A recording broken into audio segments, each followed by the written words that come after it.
MMA oddsbreaker, Brent Cooper. Now, let's talk a little bit about Alexander Shlemenko because you lost to Doug Marshall. And then Doug gets hurt, so now you're the replacement for him, obviously. What was that like? What's the first of all? Let's go through the phone call. How was that phone call like? Hey, by the way, Doug's hurt. You're coming in. Uh, it's I mean, I got a call from my manager. Actually, he texted my wife, and he's like, "I got good news," and I kind of had a feeling, weird feeling about it, and so I called him and talked about it. He's like, "Yeah, broke his hand. Um, they're gonna put you in." So I was like, "That's great, man." I mean, that was the plan in the first place, before losing to Marshall, and yeah. So I mean, it's I guess it's not the most um, ideal way to come in that situation, but it's not really my choice. So they figured I'm the most capable candidate for the spot, and I'm looking to show that. You were on a 6 fight win streak before the loss to Marshall, so it wasn't like you weren't busy. You were really running your way through. You beat guys like Dirksen and Hess and Cobb and Percy and Kramer to get through to Marshall. Mm-hmm. Then you lost to Marshall in the first round, and now you got a chance to kind of redeem yourself. You beat Shlemenko. You kind of proved that you should have been there to begin with, and it forces up a rematch now with Doug Marshall later on in the future as well. So it's kind of a duel for you. Has that thought actually entered your mind before me saying it? That like, hey, I win this, and now I can force Doug to have to fight me again? Yeah, it has. It has. You always think about things that could possibly happen in the future. I'm trying to focus on Shlemenko because he's a really tough guy. So I got my hands full, and but yeah, I mean, obviously, that thought crossed my mind. But coming Saturday, I won't be thinking about that. Well, let's break down Alexander. I know you watch tape on him. I know you've seen him. I know your trainers are helping you get ready, and your coaches are helping you get ready. What do you see as his strengths, and what do you see as his weaknesses? I think his strengths are his unorthodox strikes. He he puts it together real well. He he's and one thing is he's a gamer. I've actually trained with him. I guess you could say quite a few times. Even actually a couple weeks ago, he came to the gym and I trained with him because I don't think he knew I was going to fight him yet. And yeah, I would say the fact that he's maybe not the best guy in the gym, but he always shows up to the fight, and he's really tough. His strengths, yeah, I mean he has really good striking. Because unorthodox spinning strikes are work on almost everybody, and he plays the wrestling game real well. He utilizes his strikes, and I guess he really focuses on what he's good at, and he tries to counter what other people are good at. I mean, it's kind of a dumb way to say, but he really believes in his striking. That's what his belief, I think, in himself is one of his big strengths.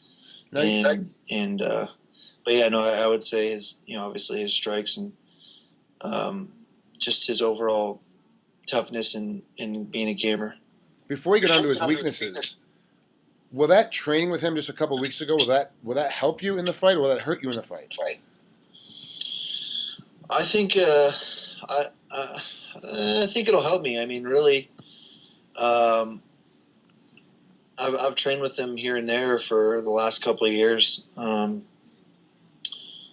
I kind of I changed my game a little bit since I lost to Marshall. I figure I have to, after a loss like that, you got to go back to the drawing board and get better. And I'm still young, so I'm still improving my skills and adding skills to what I already have. And so I think it helped me. But that same he's going to be thinking the same thing for him. It's I train with him, so I know what he does. But that's one thing with him. You can't really read him too much off sparring because he's a different guy when he comes out to the ring. So yeah, I think it's a benefit, but I also have to be realistic with him actually coming to the competition, not just practice. You just said that you're young. You're what, 26, 27 right now? 26. You're 19 and 8, and you've been fighting since you were 17. Is that correct? 18. So you already got 8 years in the sport. You're young by age, but you're not young by discipline of being in the sport. You've got and you've got a long career that you kind of Yeah. already gone through.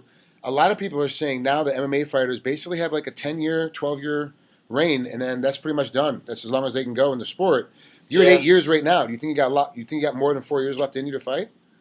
Uh, you kind of play it by ear. I mean, really, they say your physical prime is what, from 27 to 33.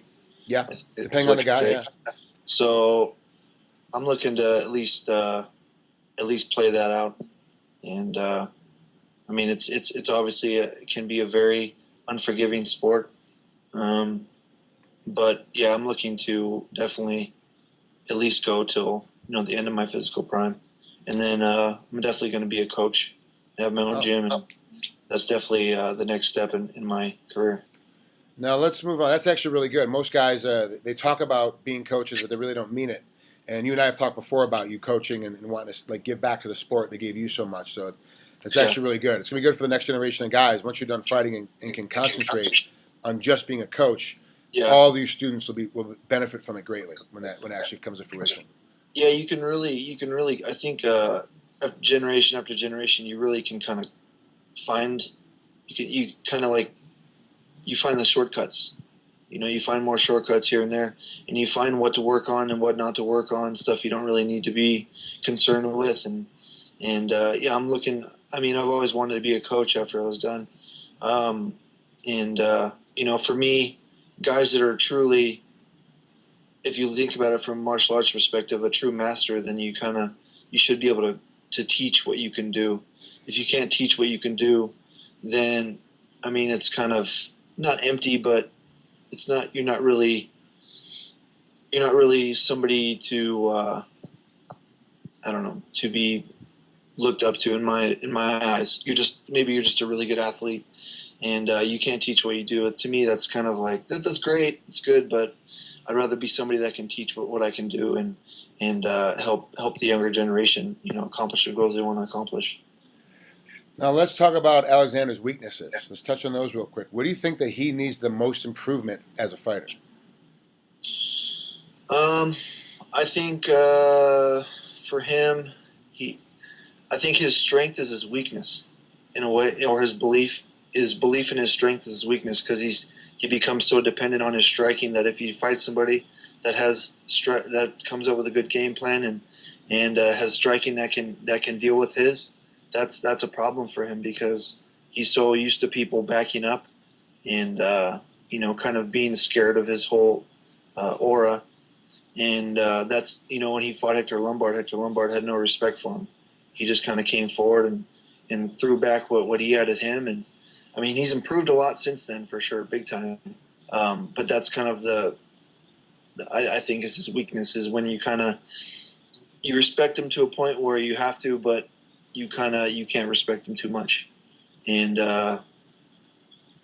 yeah, I think his weakness is overall he has good takedown defense. He's real good, real strong hips, and plays the underhooks real well. But that's not all wrestling. That's I don't want to say basic wrestling, but there's ways to get around that. And I think the key is kind of riding him out. Once you get him down, just make him tired getting up. And because he really likes to get up. And I mean, it's like riding somebody in wrestling. You got to get those extra points. And once you do that, guy that's getting up all the time, or even if you got him on the wall, you just only work hard when you have to work hard, and just make him carry all the weight. And yeah, man, I mean, I'm looking to execute what I want to do, and hopefully put my words into reality, and show what I mean. So.